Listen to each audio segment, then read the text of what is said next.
بسم اللہ الرحمن الرحیم۔ السلام علیکم۔ ایک دفعہ کا ذکر ہے کہ ایک طوطا طوطی کا گزر ایک ویرانی سے ہوا۔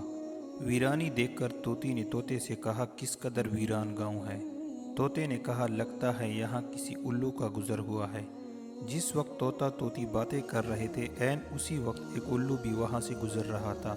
اس نے طوطے کی بات سنی اور وہاں رک کر ان سے مخاطب ہو کر بولا، تم لوگ اس گاؤں میں مسافر لگتے ہو، آج رات تم لوگ میرے مہمان بن جاؤ، میرے ساتھ کھانا کھاؤ۔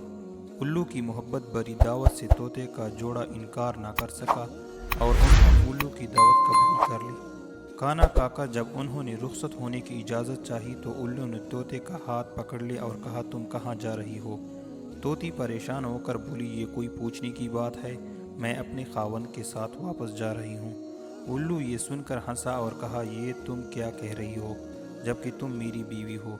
اس پہ طوطا طوطی الو پر جپٹ پڑے اور گرما گرمی شروع ہو گئی۔ دونوں میں جب بحث و تکرار زیادہ بڑھی تو الو نے طوطے کے سامنے ایک تجویز پیش کرتے ہوئے کہا، ایسا کرتے ہیں، ہم تینوں عدالت چلتے ہیں اور اپنا مقدمہ قاضی کے سامنے پیش کرتے ہیں، قاضی جو فیصلہ کرے گا وہ ہمیں قبول ہوگا۔ الو کی تجویز پر طوطا اور طوطی مان گئے اور تینوں قاضی کی عدالت میں پیش ہوئے۔ قاضی نے دلائل کی روشنی میں الو کے حق میں فیصلہ دے کر عدالت برخاست کر دی۔ طوطا اس بے انصافی پر روتا ہوا چل دیا تو الو نے اسے آواز دی، بھائی اکیلے کہاں جاتے ہو، اپنی بیوی کو تو ساتھ لیتے جاؤ۔